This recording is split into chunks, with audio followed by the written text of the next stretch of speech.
Continuing completed classics. Fulfilling failed franchises. Reinvigorating reviled rehashes. It's the follow-up Showdown Holiday Throwdown! Ho ho ho ho! Merry Christmas, Happy Hanukkah, Happy Kwanzaa, and blessings upon your holiday season, uppers and downers, and the jolliest of welcomes to the follow-up Showdown 2 Nerds in Quarantine Christmas Special. I am your ho-ho host, Paul Getz, and with me are my co-hosts who keep me in the spirit all year round, Travis McMaster and Lauren Picorni. Season's greetings, you two. Hello. Ahoy hoy. If this is the first time you're joining us, the way it works is we take a movie with either no sequel or a sequel that is the equivalent of unwrapping a pair of socks when you're a kid, and each take a turn trying to turn what once was naughty to nice. And since this is the time of year to spend with friends, old and new, joining us today will be none other than my neighbors, both Disney cast members. Returning to the show, Jason Peugh, and with us for the first time is Sierra Green. Thank you so much for being our guests, guys. Oh, that was great. I love you threw that in there. That was good. Hi, welcome. Hello. Thanks for having us. So proud. It was extremely hard for me to refrain from saying that a little bit sooner because the movie we'll be focusing on today is 1997's Beauty and the Beast, The Enchanted Christmas, midquel to the 1991 Disney Renaissance classic Beauty and the Beast. What I mean by midquel is that it is a movie that takes place within the time frame of the first one, so it's right smack dab in the middle, and I believe this is our first midquel we've done on the show. Yeah, it's not too common of a sequel type, is it? Yeah. Yeah. I don't want to be that guy about this, because this is not the popular guy to be, but the movie does open after the first picture, when everyone's a human, and the story is told in flashback. So timeline-wise, That's true. It's a sequel with a very long flashback. Yeah. Yeah.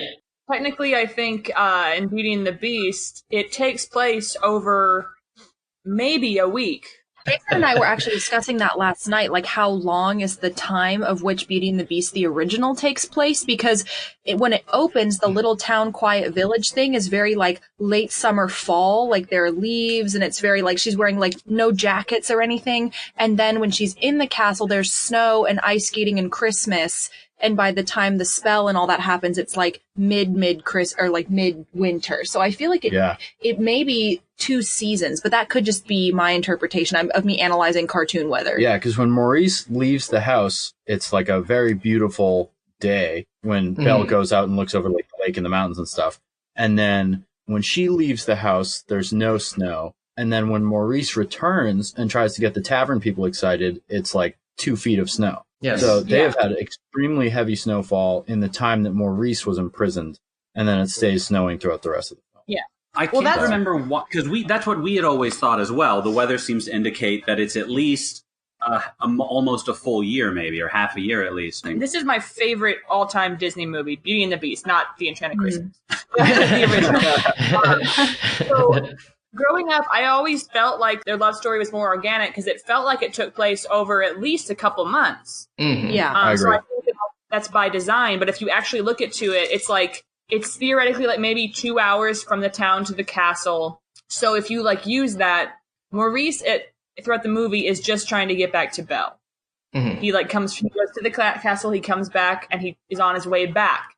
So if that's just like a couple hours, this is really just a couple days. He does, however, walk back to the village. I guess it's horseback versus...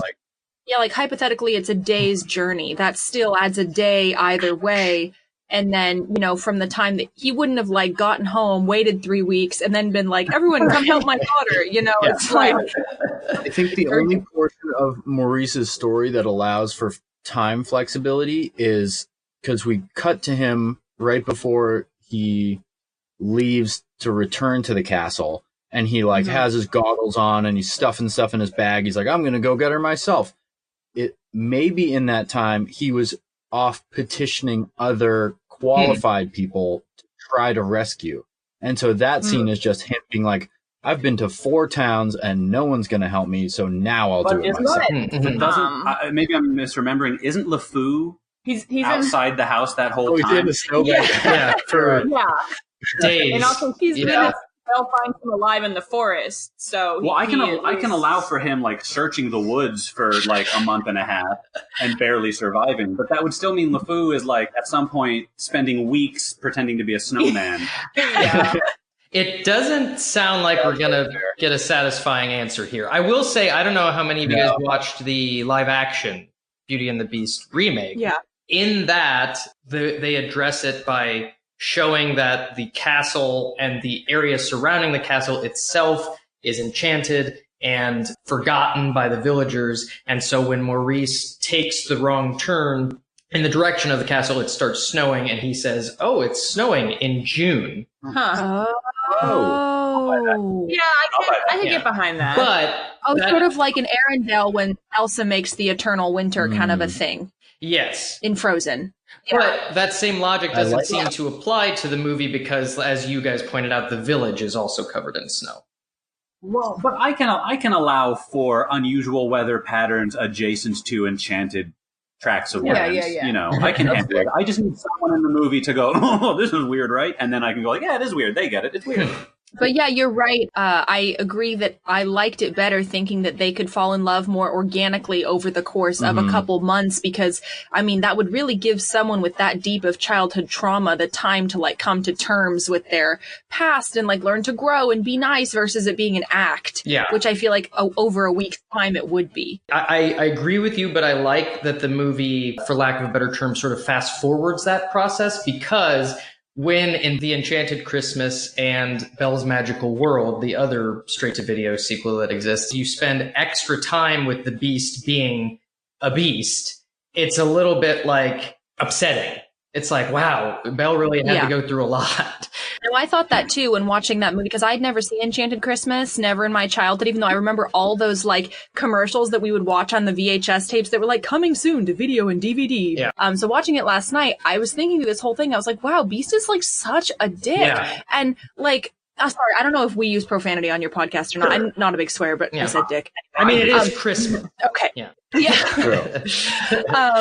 No, but I was just like, he's like such a manipulative abuser. I was like so mad about it. And I was like, I felt like it took a lot of the magic away from me. I feel like it made it worse, but it also made it a little like sillier because he's not being beastly and in despair. He's being a grump. He's like, ugh. You know, he crosses his arms. Yeah, he's pouty. Yeah. Yeah, like that scene when he got all pissy about how his snow angel didn't look like an angel, and he was like, I can never make an angel. And he like, he didn't even flail his arms. That's true. It reminds me of those Arrested Development scenes with Buster where he does the "I'm a monster" and then rips the stuff of him. Well, spending a little bit more time on the first one. Your thoughts on it? Where does it rank for you? Well, as I've already said, it's my like all-time favorite Disney movie. The music's incredible. The transformation scene makes me cry every time. It looks great. It still looks so great. Just so pretty. As a yardstick for things that make Lauren cry, right. She cried the other day at the episode of The Office where Kevin dropped his chili. Oh, where is it? And his reaction does sell that scene. Yeah. Like he is scooping it. That's true despair. True despair. Yeah. I don't have any interesting or original things to say about Beauty and the Beast. I just think it's as amazing and wonderful as everyone does. It's not my number one, but it's certainly going to be like top 5, top 3. It's incredible. I think growing up, it was not in my top 3, but upon this rewatch, it's just very clean, very well put together. And I'm a big Gaston fan. Yeah. I love like just the douchey villain who is just like he's just such a jerk. Full-bodied voice too. It's very good. It's spectacular. I love Beauty and the Beast. It falls short of the number 1 spot for me, but Gaston holds the number 1 villain spot for me personally, because he is so funny on top of also being very hateable and having great songs. He's also like, relatable in the fact that people have encountered douchey men like Gaston, just like the entitled, like Wait, hang on. whatever. Are we guys? We don't need to sit here and list reasons to like Gaston. There's a whole song full of reasons why we like Gaston. That's very true. Well, the village helps create that monster for sure. I mean, Oh, yeah. they build him up to that point. You know, he is a character at Disneyland that they have as a face character that walks around and you do meet and greets with, and he is wildly popular. I mean, everybody wants to take pictures because he gets to like flex his muscles, and the girls can like take pictures like holding on to his muscles, and it's like, I mean, it's like a dream come true for all the girls that wanted to like fan play the silly girl, you know, obsessed with Gaston thing. And, you know, anyway, but as far as my thoughts on Beauty and the Beast, the original, again, it wasn't one of my favorites growing up, and I'm not really sure why. Maybe I just never watched it enough. Just like Lion King was never in my favorites growing up, but it was also just like maybe those were just the VHSs that we had, and so I watched the same ones over and over because my favorites are always Aladdin and Cinderella, and I like watched them over and over. But after watching it last night, I was like, this is like, other than the plot hole flaw of the timeline that we've discussed, I'm like, there are like no plot hole flaws. There are like no problems. Like, there's a great resolution. Like, I don't know. I thought it was such a good film. You were right. Yeah, absolutely. a very satisfying arc for everybody, for sure. I mean, I guess it is a little bit, maybe for kids, it is a little bit darker than like an Aladdin or a Little Mermaid. Also, I want to point out, it's one of the few Disney movies where you see blood. Oh, Ooh. interesting. Yeah. I didn't even think because about yeah, that. she touches him when he gets. It's like on his wound. Because I was thinking about that when he was laying on the ground. I was like, oh, well, there's no pool of blood because Disney never does pools of blood. But I forgot about the bloody hand. The hand, yeah. Also, another sort of plot hole thing. Adam, if that's, I guess that's canonically So cool. agreed to be Yeah, named. Prince Adam. He was 11 when he got transformed into a beast. Yeah. We were talking about that a lot. A lot. Well, that's just a very unfair test. Yeah. But I do think that the sequel makes him into more of an awful child. Treats Lumiere like garbage, and he's just mean to everybody. About and the then, Christmas presents when he's Yeah. like, you got me socks, you jerks. You right? know? And then he opens the door, and then he's a jerk. It's like, okay, he is a jerk, and kind of does deserve not to be turned into a beast, of course, but like, some sort of. weren't we all jerks at 11? No, But I very was. fair. in that flashback within a flashback, I would argue that he looks to be about 16, 17. And I think that the writers of Beauty and the Beast apparently have had this very thing thrown in their face over and over and over again. So their explanation for it was first to change the line that Lumiere says in the song, 10 years we've been rusting to something else, and then separately have issued an explanation that what he means is even in the time before they were turned, they weren't able to use their skills somehow because their master was so cruel or unfair or something like that. In any case, I think the intention was always for the beast to have been 16 or 17. I see. Also, I feel like you so easily could have been like 5 years we've been rusting, and like it would have eliminated eliminated so many problems. very quickly, let's do a 2 Travis McMaster minutes. I don't know who out there hasn't seen the first one, but maybe you haven't seen the second one, and so Travis is going to explain what happens. 2 Travis McMaster minutes. all right. I forgot I had to do the first movie, so I'm not really prepared. But we can do this. Let's go. Are you ready? Mm-hmm. Okay. Go.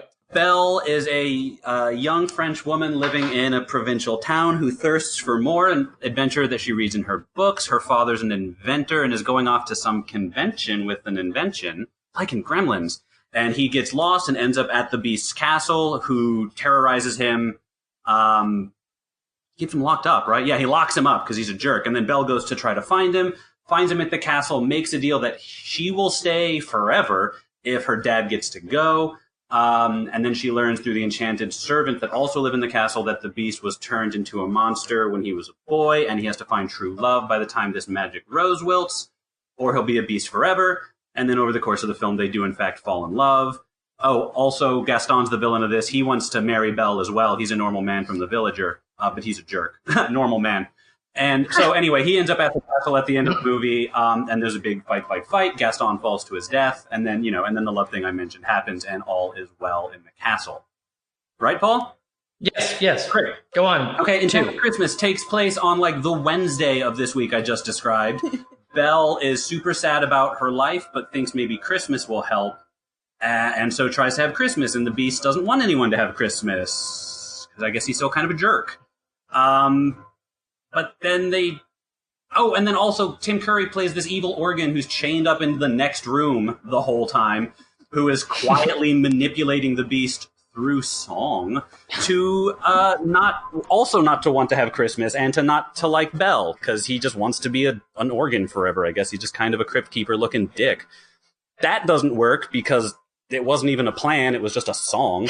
And then he dies from that, and then Christmas happens. They don't fall in love because that was the first movie, so literally just Christmas happens.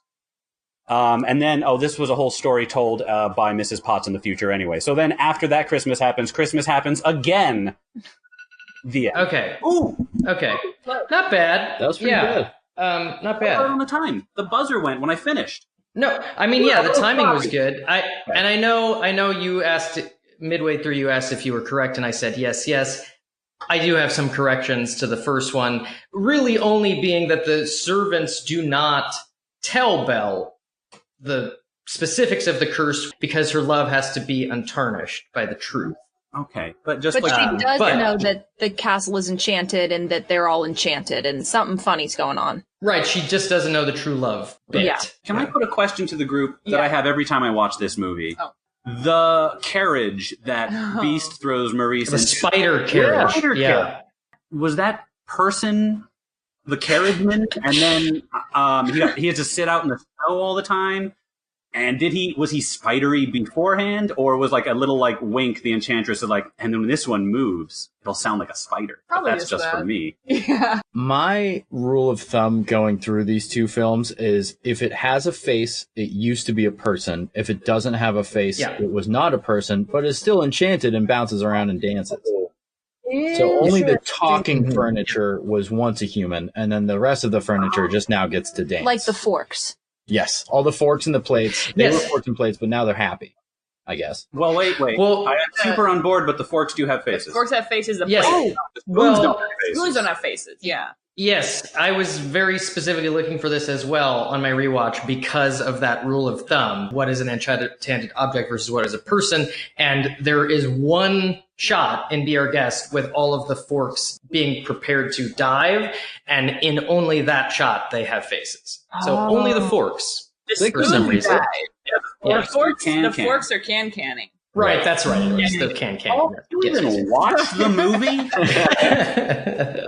And I'm going to use that conversational transition to bring up the only note I had on your Enchanted Christmas run through, which was, besides Forte, you were also introduced to a piccolo named Fife and the Christmas tree topper named Angelique.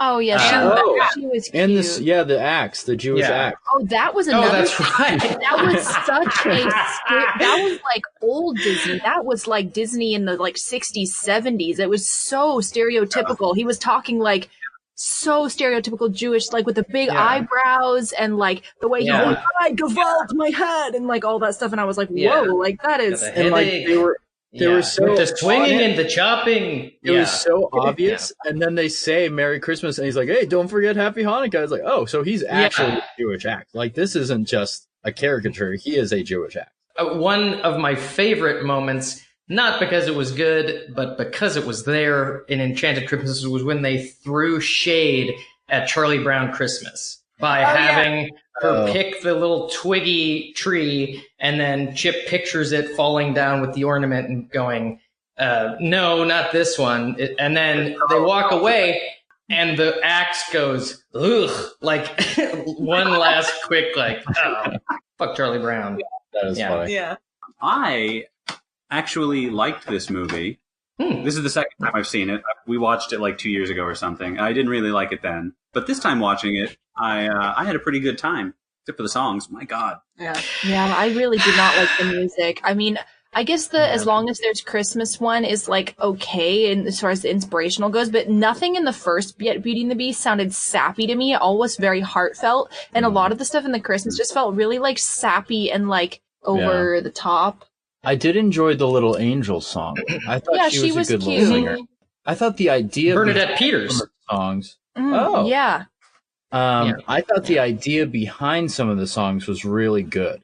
Like, I love the progression of, Belle likes to read in the first movie. Well, guess what? She's learning how to write her own book now. It's like, that's awesome. Like, that's a great song for her. And what a apt gift. And then I think that Lumiere and Cogsworth having like a buddy cop song is also a spectacular idea that was poorly pulled off. Yes. Yeah. Agreed. That's sorry, I would say real quick about Angelique, and I just sort of had a thought about why it was. Whenever Angelique shows up, she says a line that sounds exactly like the voice of the feather duster in the first movie. She was similar. No, the feather duster is not in this movie. Oh, wait, I thought I saw her once. Because the whole time... is in it once. Yeah, because I was keeping my eyes peeled, because Lumiere in the first movie only has eyes for the feather duster, or just like flirts with her. And but then in this Enchanted one, Christmas, he's a player. He was all over the he place. was like flirting with Angelique, and then he was flirting. Who was the other person he was A flirting wine with? glass. He kisses wine a wine glass. glass. Yeah. Yeah. What a dog. Yeah. I love that line. Those only have mouths. Not faces, just and mouths. That's because all they do is whine, and I love that joke where when Cogsworth goes, "Don't whine, glasses." I was like, that's really funny. That was a good line. I did notice that the wardrobe was entirely not in it. I think that was the one really notable character not represented. Speaking of voice actors, the only voice actor who did not return from 1 to 2 is Chip, the guy who played him in the first one, Bradley Pierce, also famous for being the monkey kid in Jumanji. Okay. Yeah, that's cool. His voice had changed too much to be Chip, and so he is replaced in 2 by Haley Joel Osment. Oh, no way. Good for him. Wow, that's so funny. Yeah. We actually had to double check because we thought that Belle's singing voice was so different in the second one. Yeah. I thought it didn't sound like it sounded like a 40-year-old woman. Like, it did not sound like young, youthful Belle. I felt like it went from being like very soprano to very alto, and it also was so much the vibrato was deeper. Like, to me, it just sounded like so much more operatic in a way that didn't she had a beautiful voice, but it didn't complement the youthfulness of Belle, considering that it's not even a sequel. You said it's a midquel, so it's like it's not even like time has passed.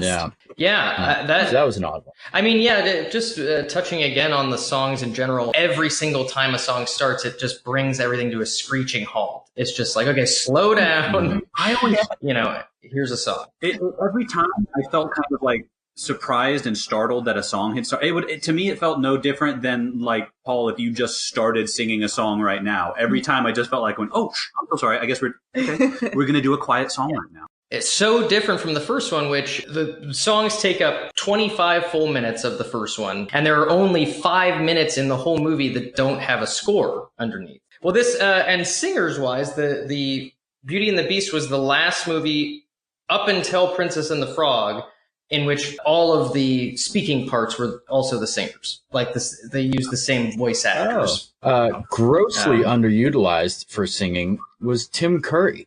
I thought that his song, from what we all know of Muppet Treasure Island, Tim Curry is a spectacular singer. And his song was very much a letdown.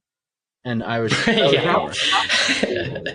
really felt like they were, like, recording all of Tim's lines, and they went, Tim, our pages got stuck together. There was supposed to be a song here, bud. Do you think you can just... Also, Ferngully. Absolutely. Also, Rocky Horror Picture. Yeah, I would say Rocky Horror. Annie, lots of around examples. Here. Yeah. But in general, the number one thing I was excited about watching this movie was Tim Curry. Any Tim Curry movie I haven't seen, any performance I haven't seen yet, I'm 100% on board or ready, or at least ready to see it. And I wasn't as let down as I worried I might be. He was, I kind of liked that the character's motivation seemed to be, he was unappreciated in his life as a normal person, as a harpsichord player, or the house conductor. That's a zombie corpse. Yeah. Like, look, do me a favor, and when you get a chance, look up the the Tales from the Crypt cartoon, because they just drew Human Maestro basically as the cartoon Crypt Keeper. Well, it looked like Tim Curry, which I also liked, that character. Rude. But that is rude. Yeah. Well, not okay. Because that guy, Hear that, that Tim? was one of the ones where it's like throughout all of Beauty and the Beast, like, oh, I kind of wonder what this person's going to look like as a human. And then we saw him, and it's like, that's not a human. Yeah. That's unfortunate. We never got that chance. But I liked that his motivation was he wanted to continue to write his gloomy music, which was his passion. And the reason he didn't want to ever be human again is because the Beast loved his gloomy music when in despair. He wanted to keep the Beast in despair so he could continue to play his passion music and be appreciated for it. So weird, but interesting. I don't think I would call it his passion music. Okay. I think it's the only music he can write. Because Beast asked him to write a song for Belle, and then he plagiarizes A Christmas Carol. And then Fife is like, oh, you wrote me a fun solo, right? And he's like, yeah, I wrote you a fun solo. And then lies.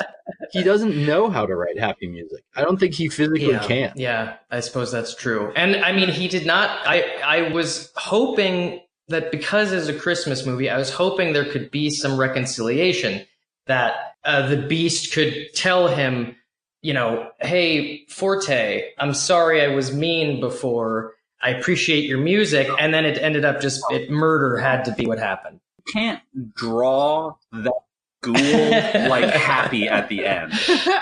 Like when you make a choice to draw someone looking like that, you make the choice that they will die. Yeah. Because it's not going to be at the end of the movie, there he is, like, you know, grim and Mandy. Like, Well, hanging out. I held out hope for him, but I did also like the reveal that that Fife is now the castle conductor at the end. Which, speaking of really Fife, like that as well. I was surprised to find out that the voice was Paul Rubens, because to me that voice was so.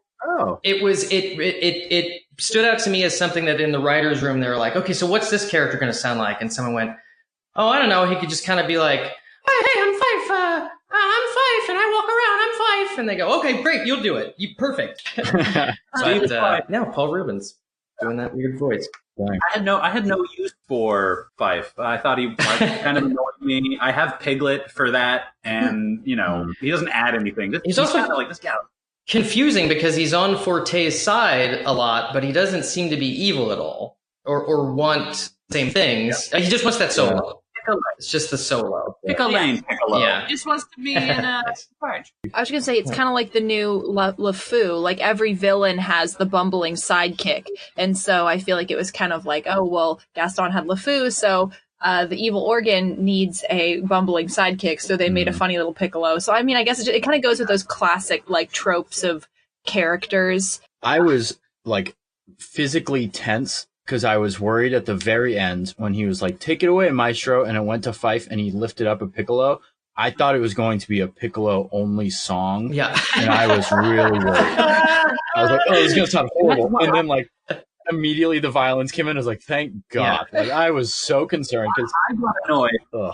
On the topic of darkness and danger, in the first movie, when Belle goes into the woods and is attacked by wolves, it's like, oh no, this is thrilling.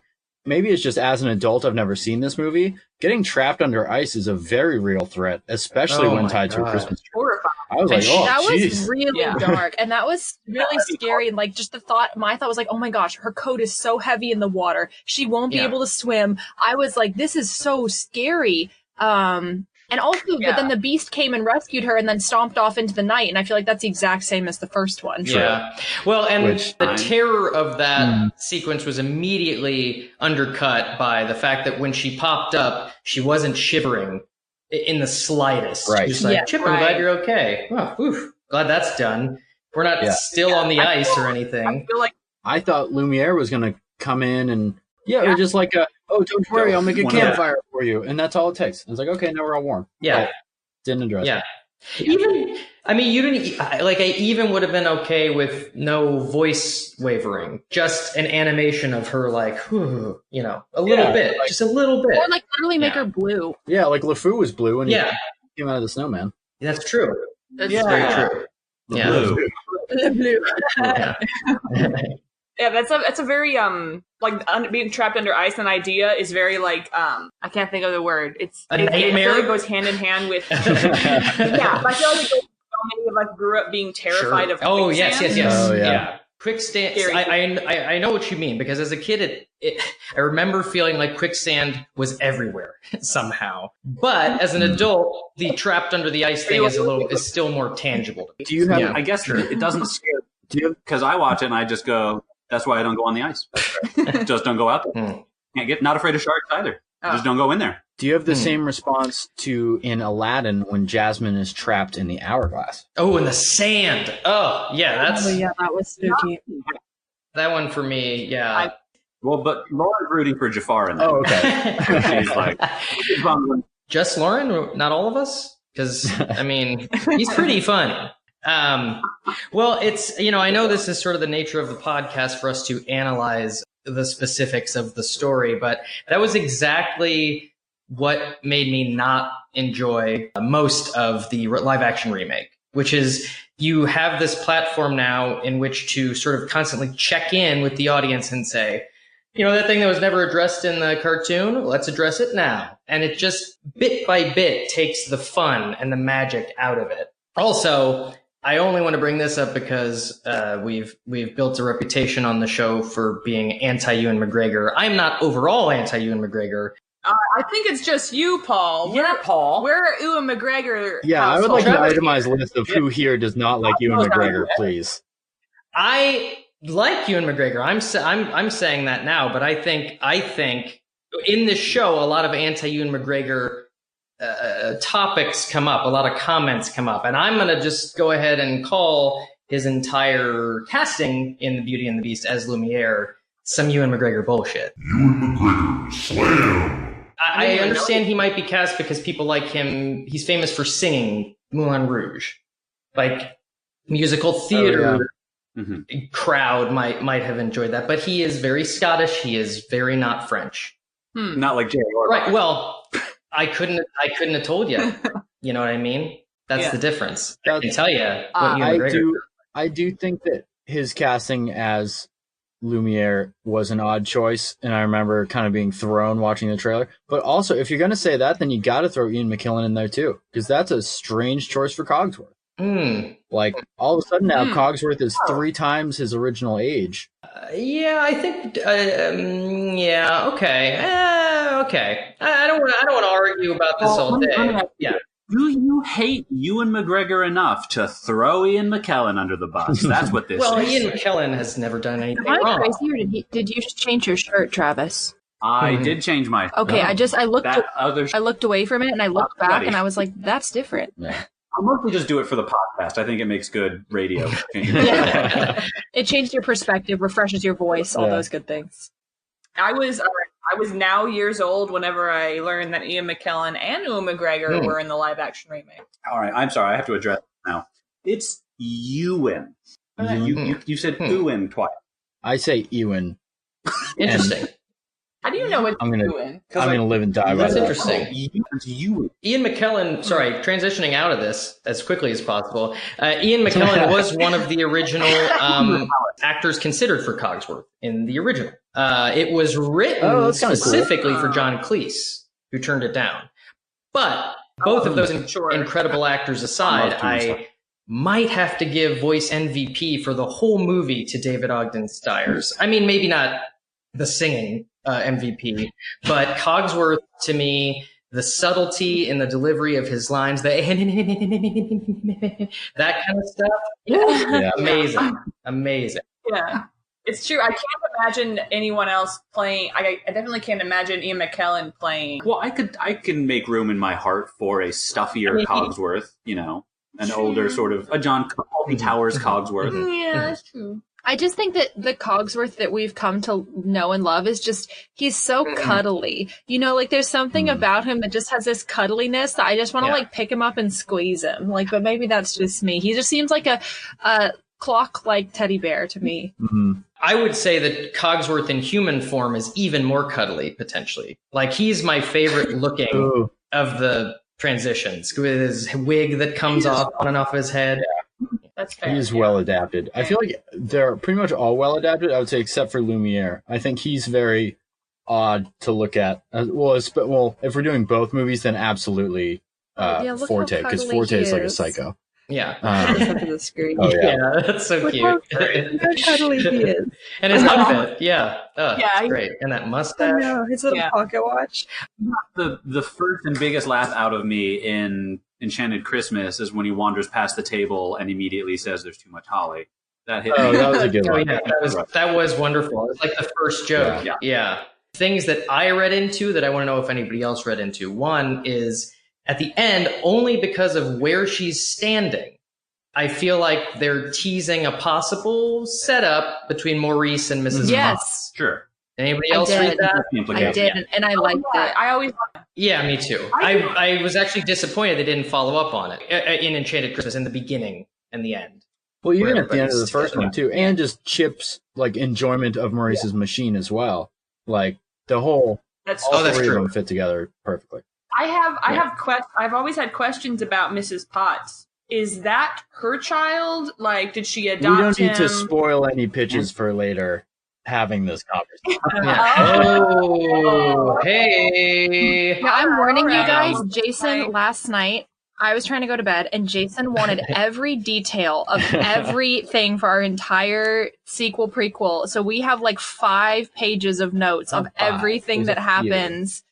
So this is a very fleshed out sequel we have for you guys There's here. 4 pages. This was our second Yeah. idea for our This is pitch. like our third idea at least. I mean, we pitched a lot, and this was the one that stuck. We had one. Do y'all have like a joint pitch? Yeah, we had a writer's room going. Okay, Okay, that's wonderful. What and I don't want to thumb my nose at what you just gave me, which was a perfect transition, but only because I started it. Right. I really quickly wanted to say the other thing that I read into this time, and I was helped along by the live action one as well. The wardrobe. Mm-hmm. In the, I almost don't want to bring this up, but in the live action one more particularly, I feel like they make the moth joke is a little dirty. Is it not? Mm. In the, Oh yeah, yeah. in the original. Yeah. Yeah, because she's like, let's see what I got in my drawers, and she opens Yeah. them, and there's moths, and she's He's like, like, oh, no one's been in here in a while. Uh-oh. Like, Yeah, exactly. Yeah. oh, Just like one of those jokes for the drawers. parents that like kids don't get. This wardrobe hasn't been laid in a while. Joke for the parents. yeah. Definitely Yes, what I got. yeah. Spirit. Yeah, sure. Oh, I did want to ask, did this movie put any of you guys in the Christmas spirit successfully? I think yeah. it was a little. I think for me, if they would have shown more aerial views of their decorating, I would have, but I was disappointed that we didn't get like a final aerial of like, or just a panorama of all their beautiful decorating in the Great Hall and garlands and wreaths and all that lovely imagery that I feel like we didn't get. We got a picture of the weird like pseudo tree they made in the beginning that came crashing down, and then they had the table the beast destroyed, but I wanted to see it like after the beast decided Christmas was, A-okay. Yeah. Or maybe just a little have the scene at the end where they're back in present day with Belle and the Beast and gift giving and the choir, have that be longer so that there was more of that magical, feely Christmas vibe. But that's just me. Yeah. We needed a Be Our Guest where they're decorating a big-ass Christmas tree, and it didn't come. Yeah. Like, they decorated the chandelier. Jazz pointed out that everything in this movie is very close because it's Sure. cheaper to animate Mhm. less. That makes sense. Yeah, Like, it was considering better some- than Return of Jafar. And I don't know who else went on to watch Belle's Magical World, but the animation on that was a far cry from what we got in the Enchanted Christmas. It is just TV Disney animation. It was just Yeah. episodes of the show that together. So it's not.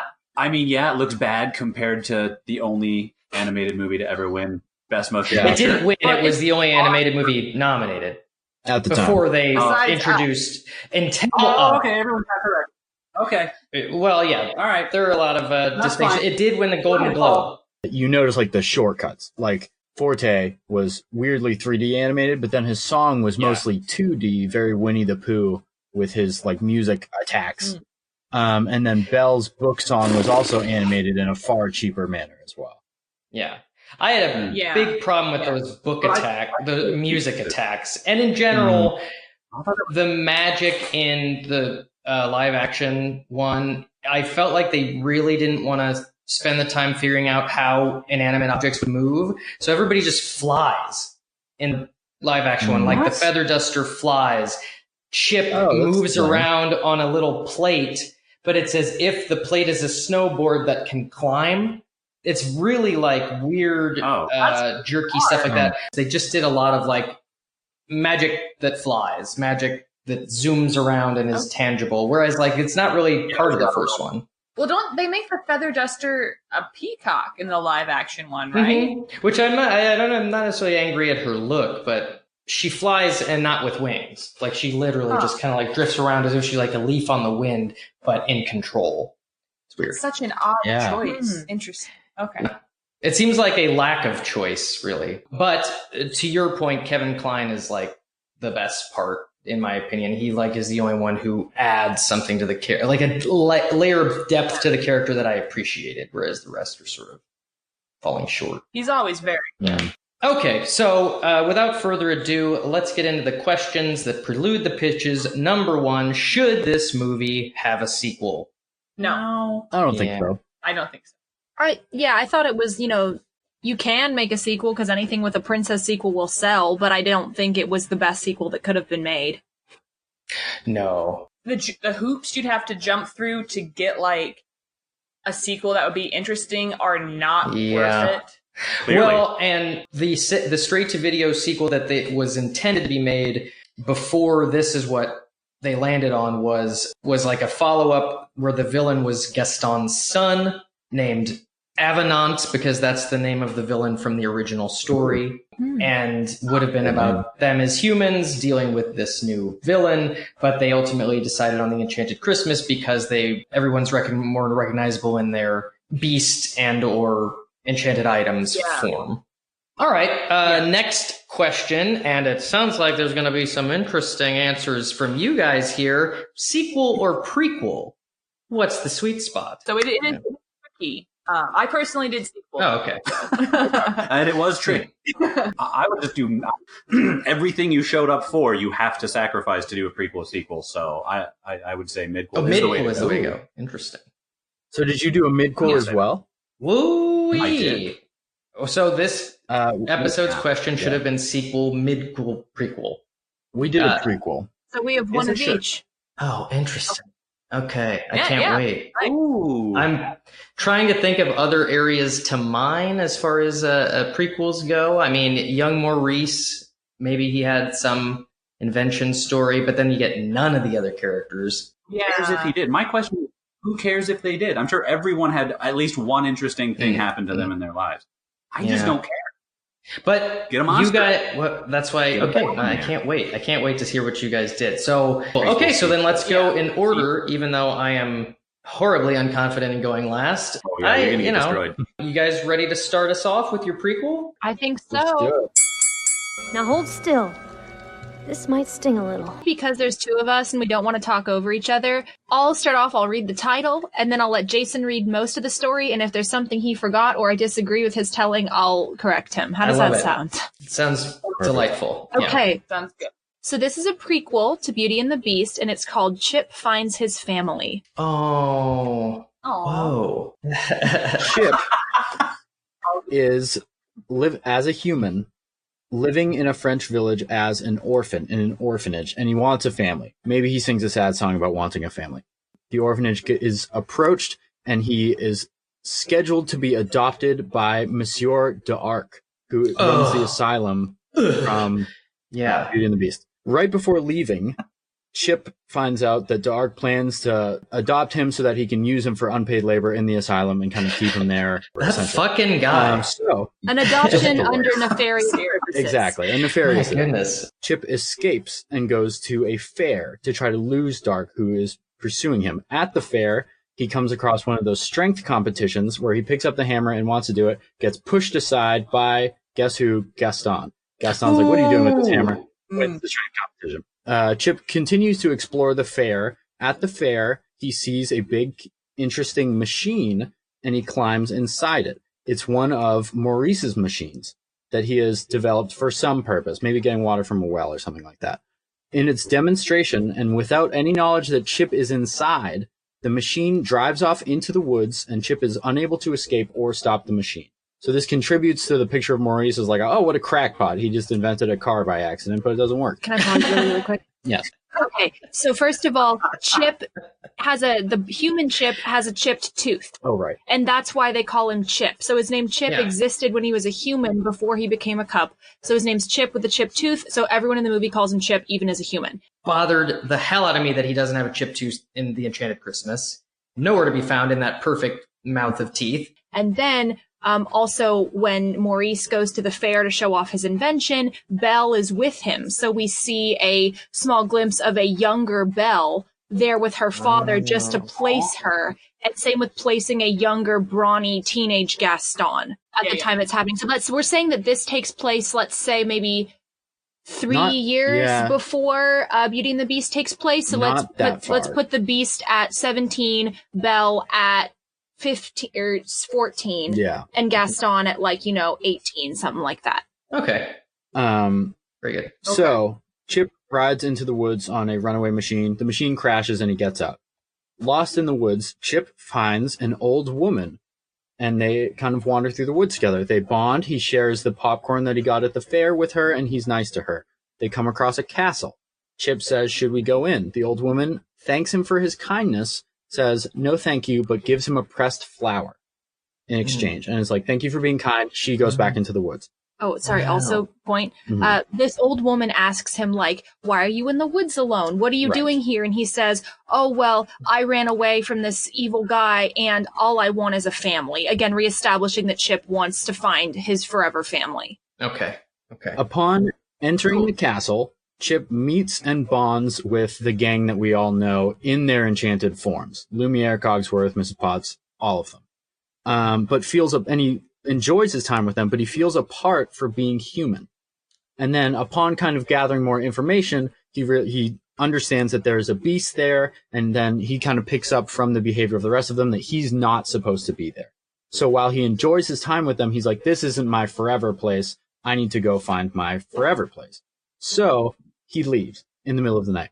The group wakes up and is sad but accepting of Chip's departure, with the exception of Mrs. Potts, who especially bonded with Chip and worries for his fate in the outside world. Mrs. Potts then uses the magical mirror the Beast has to see where he went, and sees that he was picked up in the woods by Dark again, who has captured Chip and brought him to the asylum where he is imprisoned, and it's bad and he's doing villain things. Mrs. Potts then rallies the gang to go on a rescue mission for Chip, which they do, with not Beast, he's not there. At the asylum, Cogsworth and others pretend to be human. They do like a Mr. Muppet thing where they get in a trench coat and they talk to them. Awesome. I have this vision of them trying to climb over each other and make themselves as tall as possible. And there's a bumbling kind of comedic thing with Cogsworth and Lumiere, and they're all using their individual strengths. And it's just a very humorous scene. Right.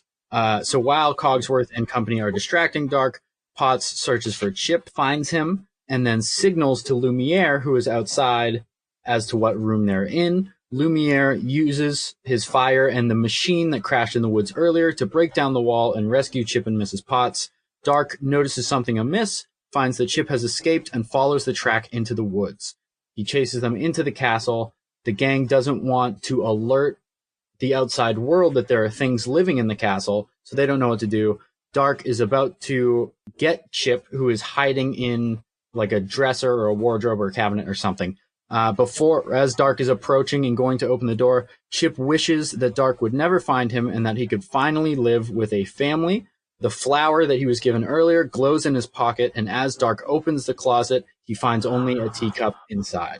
Nice. About to investigate the cup, Dark hears a massive roar from somewhere else in the castle and runs away scared, vowing never to return. Chip reunites with the gang and celebrates having a family who loves him. Oh, that's lovely. Awesome. Really, really wonderful. And a lot of that is born from the question that we had, where how the hell did Mrs. Potts have a child? And so it was our solution to it, was that he chose to be and he's adopted, and that she is of an older age, but she never had children of her own. And we can, in some dialogue of this prequel, we'll say she has a moment where she says oh, well, I never had children of my own, so Chip was so special to me. Like, it's just something like that. And then in the end, I wanted a moment where Chip, as a teacup, realizes that family can look like anything, and it doesn't have to be exactly how you pictured, and something about how, like, you were my family all along. That's really wonderful. And it works better for me than what I think again, I feel like the writers of this movie in particular had to field a lot of questions as to, like, well, what about how does this work? How does this work? How does this work? And I think what they came to they said that Ms. Potts has 12 kids. Right. Which was, they have brothers and sisters, which we would have to find a way to address somehow in the film. But in the first movie, I don't to come join it. And then this is a happy place for all the orphans, and they all become teacups together. Well, a lot of us said no to the prequel, but I think I would delight the most in getting to see Gaston and LeFou again, getting to see a slightly younger version of a lot of these characters. It gave me a thrill just to hear it, to hear that they were at the fair. I was like, oh, I can't wait for that scene. There's probably a song in there. Exactly. Yeah, like you could have a song that's like, Belle's father singing how he's so excited about his invention, and then Belle's like, I love the fair. Maybe they'll have a book stand, and Gaston's like, I can't wait to show off my strength. And then you just have this little kid that's Chip running through the fair, and it's just like a bunch of lively chaos in this provincial town. And also, if it wasn't clear, the woman in the woods is the same enchantress who enchants Beast. So like maybe there's something there where we see some glimmer at some point after Chip waves goodbye and goes towards the castle. She turns back into the enchantress, or something where the point is he got the special flower because he showed her kindness. Right. He was also tested, but he passes the test that Adam fails, and so he gets his wish, which is a get out of jail free card that is manifested in a rose that turns him into a teacup. Yes. Yeah. And that is her MO, testing little boys. Yeah. Can't break from that tradition. Yeah. Also, a couple only because of what you just said, it made me want this moment in it. At the fair is the first time Gaston sees Belle, meets her, sees her, says she's gorgeous, and he falls. That's love it. Very easy thing to just slip right in there, and it's just perfect.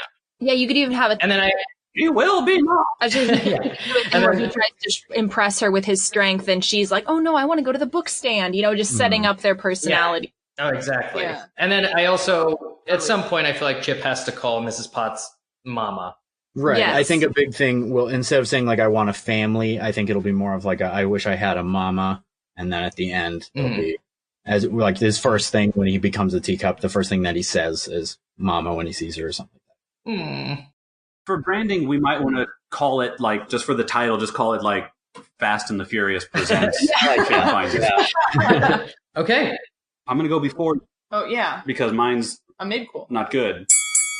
Right then, you all know why we're here. So I came up with my pitch when I was actually during Belle's song in Enchanted Christmas, the storybook song. Because I really thought that Disney dropped the ball on not utilizing Belle as like an encouraging people to read character, like a Reading Rainbow type character. And then I thought, oh wait, I can do that for my pitch. It's called Belle's Library. It's set at some point during the movie, and she's in that library reading her books. Someone, probably Chip, comes in and she's going to read a story to him. So she starts reading him Robin Hood. And we're going to see the Robin Hood tale. It'll be the 60s Disney Robin Hood. But all of the characters will now be played by Chip's friends, the enchanted servants and stuff. So basically, we'll get to see like a 20-minute funnier version of Robin Hood, but it's like instead like, Chip is Robin Hood or the Beast is Little John. And basically, how do their personalities change that story? And then we just get to see that sort of play out and fall apart. And you get a little bit of the meta fun because while Robin Hood is a classic tale that maybe Belle would know, we're doing the Disney version. So then when we come back into the library, there's, Mrs. Potts has come in. She's like, oh, Chip, come away for bullshit. And he's like, but Mama, Belle's reading a story. So she's like, all right, just one more. And then maybe like Lumiere's like, oh, is it a story? So then a couple more people come in and we get another tale and we're going to do Sword in the Stone. And then more fun there where and there'll probably be like one song per, I don't know. Probably we want to take like a song from Robin Hood and a song from Sword in the Stone and use the same melody, but just change the lyrics to incorporate like now Lumiere is Merlin or what. when we come back to the library, now everyone is there except for the beast. The whole staff, the spider, all the forks, the pipe organ's dead carcass has been dragged downstairs in the back. The third one was going to be, I think, Cinderella, actually, because that's the closest to her own story. So we would see Cinderella with her now playing Cinderella, and we would just sort of see it play out, and Chip the whole time is thinking like, oh, and then this will happen, because he's still wanting Belle to fall in love with his master, the Beast. So he's like, oh, this will happen, but it won't work because Cinderella's story doesn't work with Belle because they're different people. Mm-hmm. And what I'm driving towards is by the end, we're going to see all three of these stories fall apart without their original characters. The idea being you need to be true to your own story, play your part in your own story the best you can. And then at the end, the Beast will have been revealed to be kind of like on the other side of the library door listening.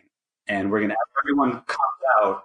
He comes in, and we get a nice moment where, like, he sits down and he says, "We really need another." That is good. That's nice. Wow. Yeah, I do like his childlike qualities. That kind of stuff in the first one really makes the Beast work. And also, what I like about your pitch there, Travis, is it's very Muppety. Muppets have done stuff like that where they put themselves in stories. We all love. Yeah. But also, Mrs. Potts is an easy shoe-in for Fairy Godmother. Sure. Yeah, see, I also liked the idea, I don't know if this would be part of it, but getting to watch Beast act like Prince Charming. Beast playing that character. That sounds fun. what I'm thinking now is, like, as she's going through the story, people keep interjecting. And she's like, oh, a master would be playing him. He would be blah, blah, blah. And maybe you see the Beast being kind of like goofy and clumsy, but then Belle gently corrects and is like, no, he would be like this. And then the Beast gets to see himself through her eyes, his potential. You know, like the porridge scene. Like, you can't use the fork. I'll drink the bowl with you. Yeah, that's great. All right, Laura, you want me to go? You want to go? What would you like to do? Just because I hate mine especially after hearing your guys's. I'm sure guys it's made great, something with Paul. more. Good call, Paul. Oh, thanks, Sierra. That's really nice. Here's my pitch. There's something I want to show you. Prince Adam and Belle proved to be magnificent rulers over their now prosperous kingdom, which includes Belle's village. They also do everything in their power to ensure fabulously happy lives for their entire castle staff. All in the village and in the castle are anxiously awaiting the forthcoming wedding ceremony of the beloved lovebirds. So I am going sort of with the live action explanation that it's now a kingdom again. Because that's not really addressed in the movie, but I think it would. I've never even considered that before. I've always oh yeah, it's Prince Adam, but I've totally slept on the fact that there should be a king and queen and this is a kingdom. I've always just thought oh yeah, there's the castle in the woods and there's a beast there. Wow. Right. Exactly. I've never considered, I thought he was just a wealthy landowner and not actually a prince, but he is a prince. He is, yeah. So after a brief period of self-governance, the village has a ruler. But they're happy. And I'm thinking, with the exception of course, Monsieur Le Dark. So it's the dark. Okay. Yeah. Okay. I'm gonna hope, and without Gaston around, I'm gonna hope that not only the prosperity is making the village a better place, because it's kind of horrible. The Enchantress Azura, I've named her, hears of this development and ventures there to see what she calls or considers to some extent the fruits of her labor, because she helped the Beast. Hearing of her arrival, Adam and Belle prepare to host the sorceress at their castle. The staff begrudgingly falls in line behind their beloved masters, but Lumiere seems like he's the most apt to blow his stack at this person who kept them as furniture for so long. Took his name. Yeah. However, it turns out to be Cogsworth who can't hold his tongue after she's made some snide remarks or, potentially unsettling remarks over the course of dinner, and he tells her off with the ultimate anti-Be Our Guest song called Right This Way to the Door. Everyone is fearful of her reaction, but they are surprised to find that she apologizes and asks everyone's forgiveness. That night, Belle visits her room to share her admiration for the response. And that's when Azura's true intentions come to light. Since Adam has been the only one to ever break her curse, she has chosen him to wed. And oh wow, she says, fortune has favored me. You've already planned my wedding. Or how fortune has favored me. You've already planned my wedding. She turns around to face Belle as an exact duplicate of Belle.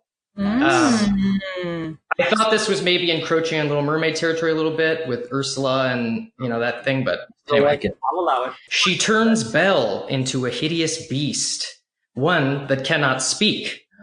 And with the help of Monsieur d'Arc, the evil ally she's met in the village, banishes Belle from the castle. So he's outside waiting to collect her. Belle escapes from the evil man's grasp and ventures into the woods where she runs afoul of the wolf pack, but ultimately wins them over with her kindness in beast form, and they leave her alone. Adam, meanwhile, fails to pick up on Belle's new personality traits as he remains occupied with the wedding. Her demeanor, however, does have an effect on him, encouraging his darker side and devolving him back into the foul-tempered beast persona. Like, he's not the beast, but he's becoming more like he was. The staff notices, and Cogsworth, I love Cogsworth, that's why he's getting such high representation here, is the one to discover the truth, prompting her to turn him into a clock, but this time one that cannot walk or speak. So he's just frozen. Aww. One day, while the two of them, Adam and Azura in Belle form, are headed into the village, they come across the wolf pack and are saved by Belle Beast, who is wounded in the process, not because she fights them, but because she gives like a big warning roar that causes a small avalanche and some rocks fall on her. Adam insists that they take the beast back to the castle, but Azura makes sure that they lock it up. There's a little bit of a process of Adam connecting with the beast through the cell door. She can't speak, but there's something there. The connection is familiar, wonderful, warm. Azura's ruse ultimately fails when Cogsworth makes himself chime. So he's not able to move or speak, but he's able to turn the clock handles faster. And he makes himself chime just at the right moment for Adam to come in and catch the Enchantress in her true form. She's dropped it for some reason. Like it's kind of like Ursula. She's maybe got like a necklace or something that allows her to be, disguised. Sure. Realizing the truth, he races to release the beast form of Belle. Rather than exact vengeance, Azura lifts the curse and breaks down, sort of stating that she'll never be as powerful as Belle in her ability to bring out the best in everything. Belle convinces her that in order to better understand how to connect with others, she must give up her powers and become one with the natural world. She does so, revealing her true form, a far more homely woman than the one we've come to know. Cogsworth, however, thinks she's beautiful and asks her to dance at Adam and Belle's wedding. That's more or less it, and I call it Beautiful Beasts. Ooh. Nice. Paul, I don't know why you picked that as a failure of a pitch. That's among my favorites. No, that was great. That was pitches. so thoughtful and creative. I don't know why you sell yourself so short, buddy. No. The only the title I was going to pitch to you was going to be The Enchantress and the Beast. Can we hear right this way to the door? Is there someone we can reach out to? I'm no Alan Menken or Howard Ashman, and it's. I'd rather leave it to the imagination. The original title I went with for that one was just Leave This House, but it immediately made me think of Leave This House, get out, which is just stealing at that point. But I guess the thing that stuck out to me was I think the turn of the Enchantress is a little jarring maybe for her to just not be evil in the end. And I also like that Monsieur d'Arc is just remains out there to do evil whenever he's going on. Same in hours. He doesn't have his comeuppance. He just leaves and disappears again. Back to the asylum. Well, Lauren, let's get your. Okay, I'll be quick. I've made a lot of notes, but I'm going to try to get through them quick. This is the day your dreams come true. The town is suddenly attacked. The assailant is a curiously familiar creature, a beast. The townsfolk, after recovering from the attack, march on Adam's castle to confront him. But they find Adam, Belle, and all of the castle folk to be human and happy, and, they're like, they don't know anything about it. The situation understandably piques Adam's and the townsfolk's attention, and they all agree to work together to find and trap the beast. Adam sets a number of traps. One day he goes out with Belle to check them. All fail except for the last one. Adam and Belle discover the beast trapped in one of the traps, only to watch the beast easily extricate itself and attack Adam. "We meet again, beast." The voice is gravelly but unmistakable. Whoa! Gaston. Adam protects Belle, but quickly realizes he is no match for Gaston's beast strength. He and Belle manage to escape and retreat to the safety of the Gaston castle. is the beast? Whoa. Okay, I missed that. Yeah. Oh, whoa. Yeah, Russian a bit. Holy cow. So they tell everyone in the castle about Gaston's transformation, and they start to evolve a plan, and they lock down the castle extra well for the night. Not well enough, however, for in the early hours, Beast Gaston manages to break in and kidnap Belle. Adam is distraught and finally knows what he must do. He treks out to the secluded house deep in the forest, the Enchantress's home. Adam asks her why she turned Gaston, because there's no one else it could be. She says she found a man dying at the bottom of a ravine, and it was all she could do to save him. Adam doesn't trust her, but has no other choice. He asks her to turn him back into a beast, so he may fight Gaston and save Belle. The Enchantress agrees, but warns him it will be forever. Adam agrees. He then goes to track down Gaston and Belle in a cave in the woods. Gaston meets him, and they start an epic fight. Evenly met, blow for blow, until Gaston gets the upper hand with a vicious swipe. Adam is weakened and bleeding after more brawling. Gaston is poised to land the killing blow when a large, furry shape knocks him to the side. Adam watches the two beasts viciously fight until not Gaston is killed, returning to his human form. The other beast then turns to Adam, revealing familiar hazel eyes. Oh. Belle? A lot of Belle beasts. Adam and Belle reveal to each other that their transformations are permanent and both happily accept each other as they are. They return to the castle and live happily ever after, protecting their friends in the village from any It's like peril. a Shrek. Shrek, where they- yeah. Yeah, and the title, Beauty and the Beasts. Nice. Easy one. So our stories had quite a few similar beats. Gonna Paul. I was ask very where surprised. LeFou lands in all this. Not there. Okay. Not there. Gaston's Don't first hear. victim is very quickly LeFou. Yeah. It's a cold open of just LeFou. Gaston! No!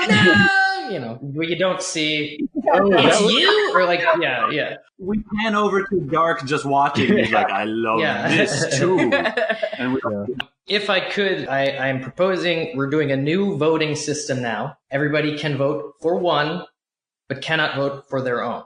So, okay, great. And I have a tiebreaker in case we need that later, but I guess we can't because there's 5 of us.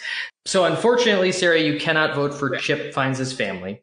That's fine. It's okay. However, what is next is Belle's Stories. Bell's Library. Gives her a library in the movie. Beautiful Beasts and Beauty and the Beasts. So I hate choosing favorites. It's like choosing a favorite child. I'm too much of a pacifist. They're all so good. I really was impressed with everybody's. Agreed. This was a lovely smattering. I think I'm going to go with Paul's. I love them all, but I'm going to go with Paul's. Congrats. Thank you. See, all that self-deprecation pays off, guys. I gotta say, I'm proud of all of us today. Yeah, this is a really dynamite episode. Really cool ideas. Oh man, it is really hard. They were all really, really good. Well, the good news is you can't vote for yours. That does help. And that's a really good thing. Yeah. I know mine's not going to win. Mine's cute and fun. I really like yours too. I really like mine too, but those are yeah. I feel like actual story, chewy, chunky movies you'd want to see in a theater. Mine's a fun afternoon. I think I'm also going to vote for Paul. That was a test. You were supposed to vote for mine. Son of a bitch. I really feel evil for having talked it down. I'm worried these are pity votes. No. Yeah. No. Having said that, I'm voting for it. You're voting for Beauty and the Beast. Okay, Beauty and the Beast. I'm voting Gaston and Belle in beast form. Yes, you do get Belle in beast form in mine, but anyway. No, I'm just kidding. It's awesome. I believe my vote is going to Chip Finds His Family. because of just it was the one that like hearing the story described got me excited. I'm probably going to use my vote for Beauty and the Beasts as well. So congrats. We have a tie. Oh, We have a tie. fun. Wonderful. That means I win. It means that I have a tiebreaker. I have some rose petals. They're white rose petals, but meh. And I'm just going to let them fall at the same time. Whichever one hits the ground last wins. Does that sound okay? Whoa. Yeah. Okay, sure. Yeah, All Mario right, you want the Party. left hand? Right. Right hand. Okay. All Oh, right. you're not even going to point the camera. You're just going to drop flowers off screen, and we're going to talk. Okay. I'm fair. I'm a fair guy.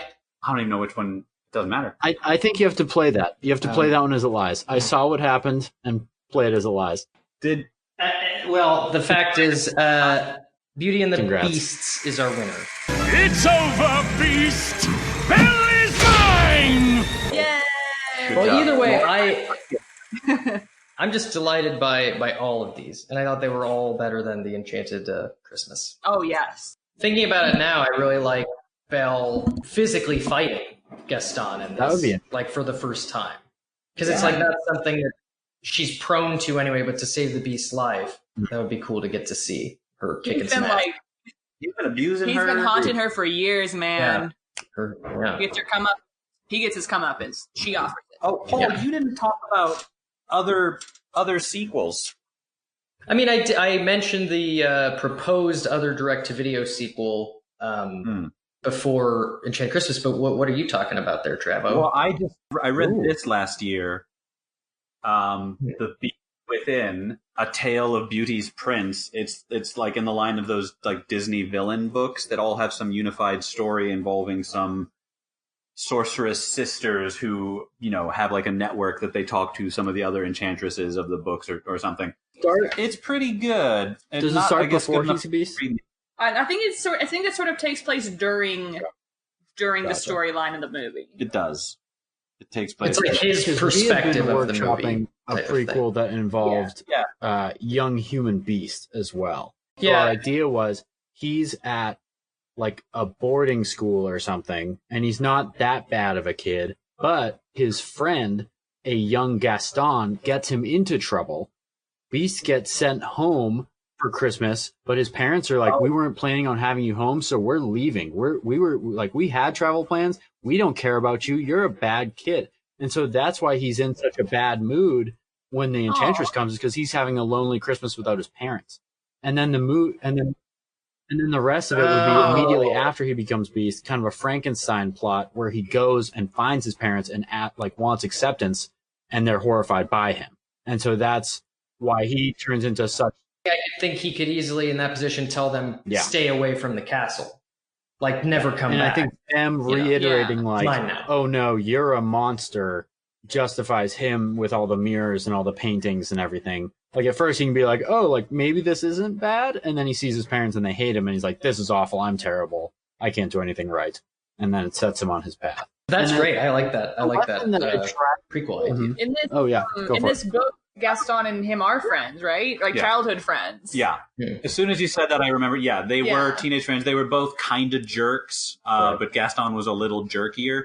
And as I was flipping through just now to try to confirm that, I didn't even realize Maestro is also a character in the book. Oh, interesting. Also, I think I mentioned it in passing, but I did kind of want to touch on, like, so for the whole time you watch Beauty and the Beast, or almost the whole time anyway, there's just a dead piano in the next room. With every time they're in that Rose room, after a certain point, his dead body's in there, and when everyone magically turns into a person, he just turns into a rotten dead Tim Curry. He destroys half the castle, and then not the rest.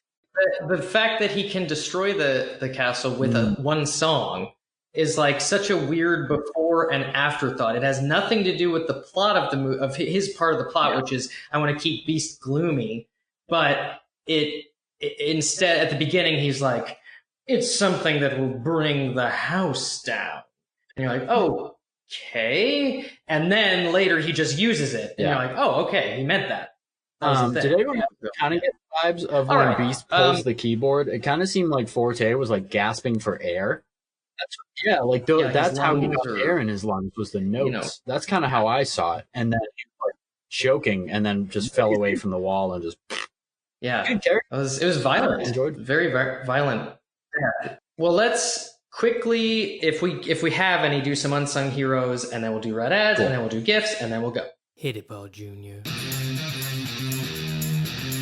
Unsung heroes.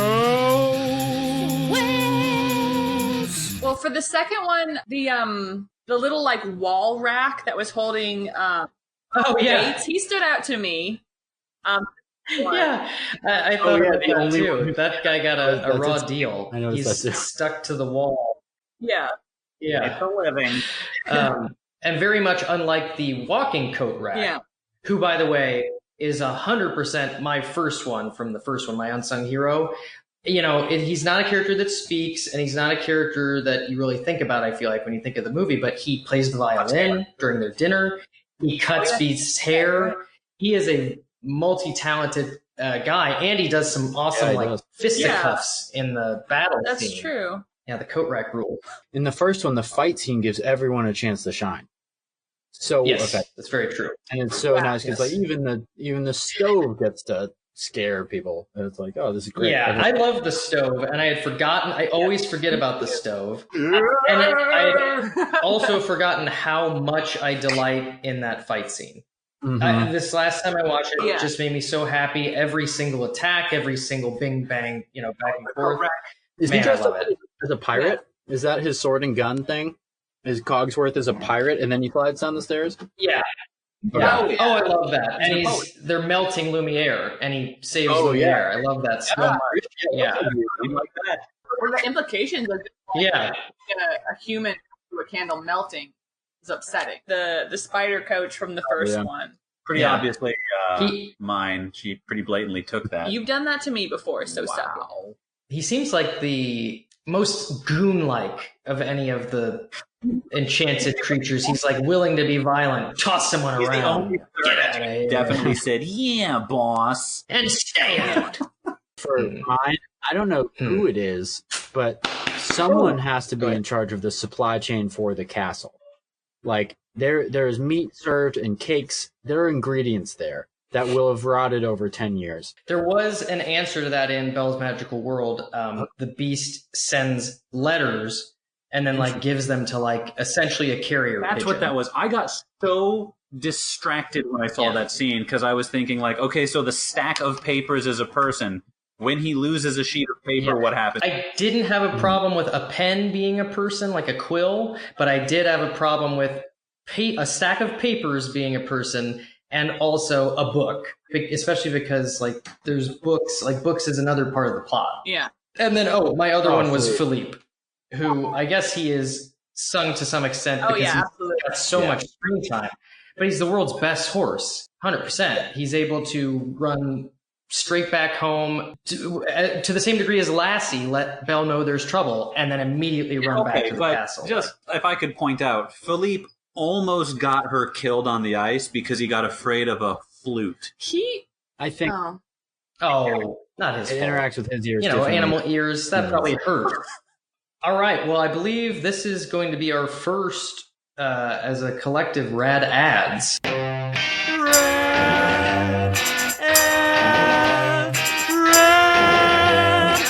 Ads. Things that these movies made you want to eat, drink, or buy. Otherwise consume. So that's exciting. No, I'm going first this time. Mine always get taken if I don't go first. Eggs.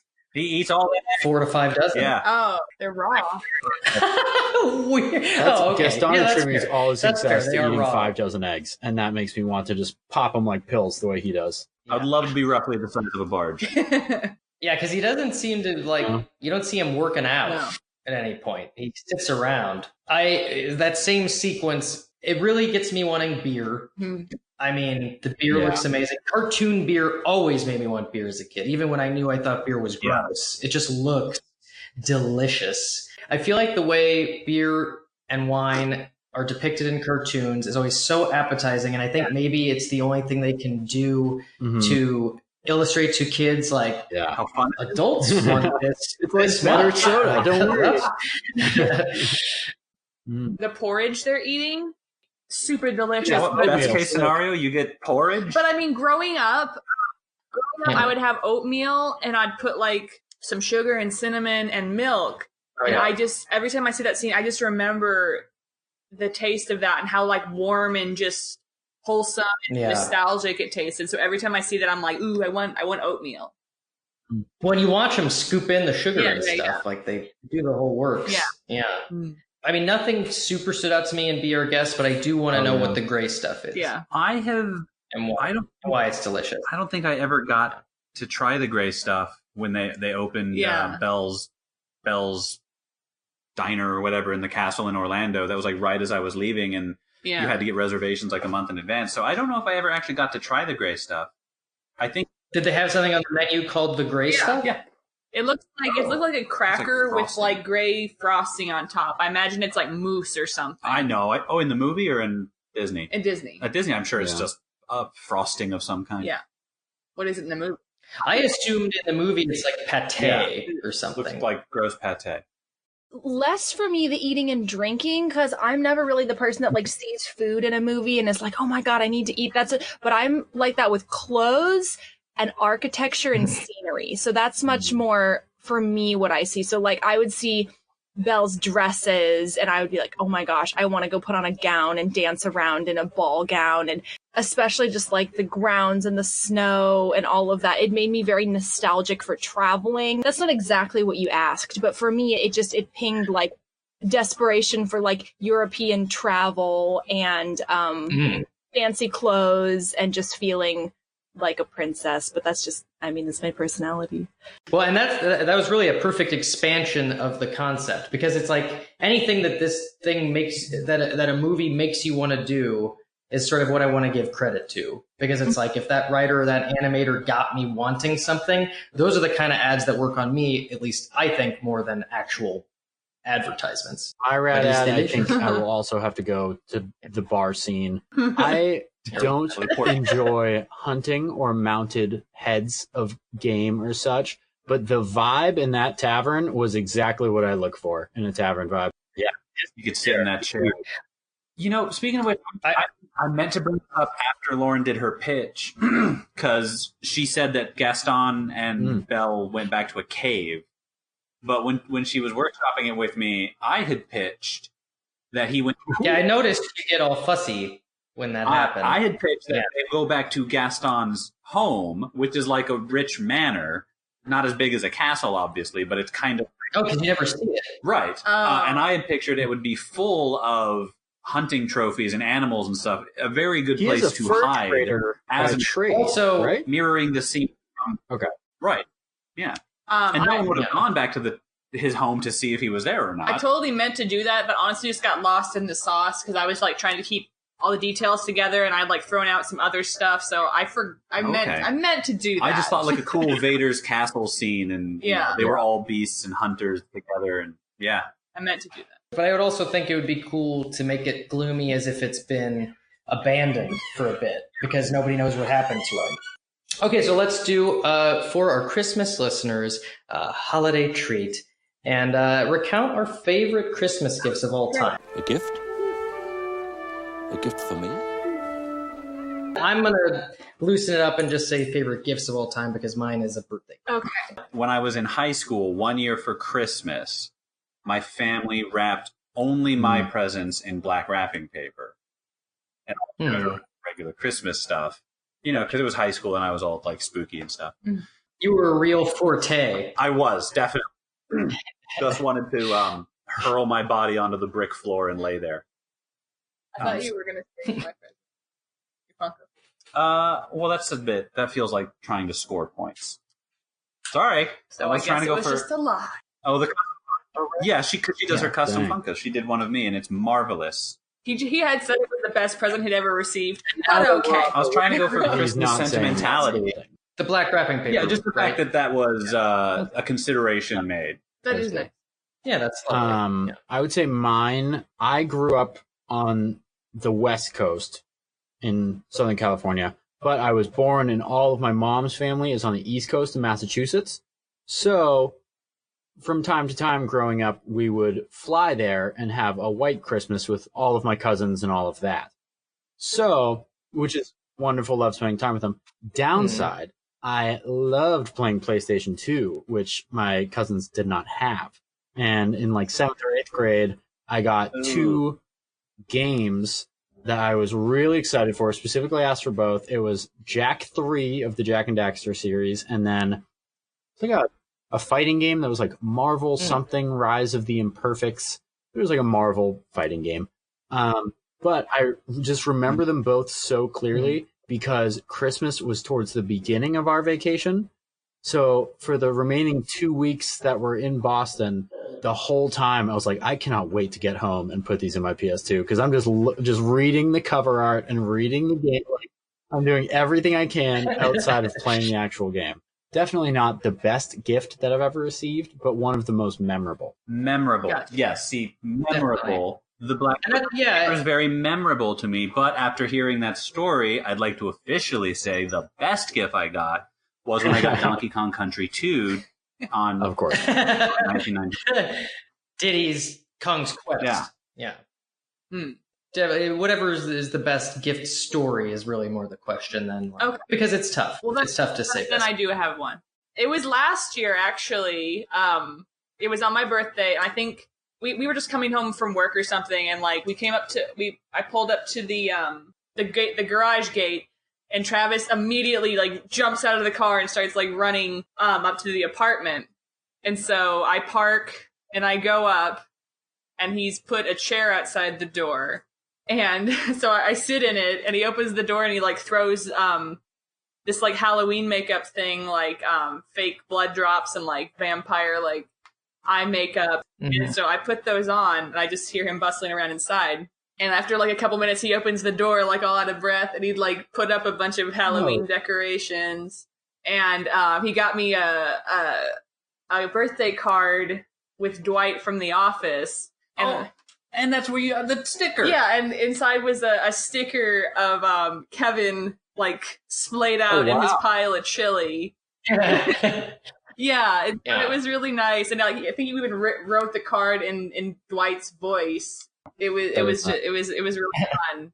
It was exciting and sweet and thoughtful. Well, I'll say one that helped me create the most memories was when because I went to college down here in Southern California, but I'm from Portland, Oregon. That's where I grew up. And so when I found out I was going to Chapman, which is in Orange County, we know it's right by Disneyland, I had no idea I'd end up working there for 6 years and any of that. But when I graduated high school, my high school graduation present was a premium annual pass to Disneyland. And so I got to go with my friends, and I went, I think my freshman year of college, I went to Disneyland like 60 times, I think, with that annual pass, because we would just go we were 10 minutes away, we'd go after class for 2 hours and then come back. It was the greatest thing because it was like I got to create so many memories. I didn't have to pay for anything because parking was included. And it was the gift that kept on giving, and it allowed me to then, have all this magic. And I was like, what if I, became a cast member and I went to an audition and I got cast in entertainment? So I would say, I'm sure there's lots of others, but as far as like a gift that kept on giving versus one that like you have and you love for a while and then it sits in the closet or whatever, it kept giving, and it is still giving in that sense. So, and we're talking about Disney right now, so it's fitting. I used to live in Orlando, so I was. Oh yeah, well he lived like your high school was like right across the street from Universal Studios. Interesting. As you were speaking, I was thinking back to living in Orlando and just going to Disney constantly. Just going like you would just say like, do you want to just go catch the parade? And you just go to Disney, watch the Electric Light Orchestra parade. Yeah. That's not what it's called. The Electric Light Parade. Exactly. And it takes so much of the pressure off that you have to fit every single thing into one day when you can come back any day. You can just be like, oh, let's go have lunch, ride 2 rides, and then go back and do our homework. And we would do that all the time. So you don't have to do like a grueling 14-hour session. Because you paid $300 for this day. That is how it always is for me anytime I go. I mean, I love it, but it's like at the end of the day, my feet hurt. I am ready for bed. You feel like you a CrossFit workout like your entire day and your back hurts and your bank account hurts and everything hurts, but you're like, the memories. Yeah. One day, I think I did 13 miles. That's great. Yeah, it's a great way to get exercise, and you don't even realize it when you have your little step tracker going on your phone, and then you look at the end of the day, it's like 25,000 steps, and you're like, oh my God. My greatest gift, or at least my most memorable, and it's pretty, I'm glad to tell this story. It's kind of funny, but I was obsessed with Jim Carrey. So I wrote him a letter. It was one of those, you buy the Jim Carrey scrapbook or whatever, you get the address that it's okay to send him stuff in care of, whatever. Okay. So I wrote him a letter and a cassette tape of me just talking to him. Oh. And I remember when recording it, just like bouncing on the bed and just like walking around the room, just like, blah, blah, blah, blah, blah, like no problem talking to a stranger, just letting it flow. Oh. And then I also sent him a picture of me, which I do have, so I can show you. It looks nothing like him, but I remember it's me, and I remember in the cassette being like, people tell me I look like you, blah blah blah blah blah. So I sent him the picture as well, and then many weeks went by, and I never heard anything back, and it became more and more heartbreaking to me in my youth. And I remember the night before my birthday, I came out of my bedroom and talked to my mom in the living room, and I was like crying, and I was like, he's just never going to send me anything. He doesn't care. And like, I'm never going to hear anything, blah, blah, blah, blah, blah. So then she made me feel better. And then I guess sent me back off to bed, because then I remember her calling me back out and being like, Paul. And then I was like, what? And then she pulled out a package and was like, look what I found. Oh my God, I found this in the mail. I guess I must have misplaced it or something. Well, let's open it. And then it ended up being an autographed picture of Jim Carrey. Said, "Spank you very much." And I remember specifically my mom being like, and to think it's almost your birthday. Isn't it interesting that like you could have gotten this for your birthday? I don't think she said that, but I in retrospect, I think the implication was, okay, she was saving it. And then I got so upset that she gave it to me early. That is good. Can I? Yeah, it's. I've thought of that as a sweet story for years, and I remember when I told it to Kim, she like sort of further squashed it and was like, "Yeah, he probably didn't even read the letter. He was just like, probably just." How old were you? It's like a PO box. He sent it.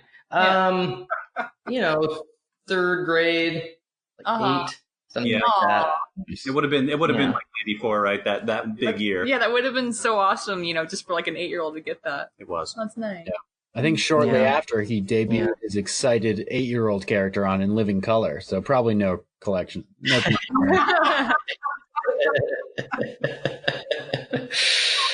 do you have any plugs? Yeah, so I have a podcast called Fingers Crossed, and it's a podcast I do with my best friend. I'm a co-host, and it's all about surviving your 20s, life lessons as you get older, things involving, rejection, growing up, dating, but also a lot of fun things and games.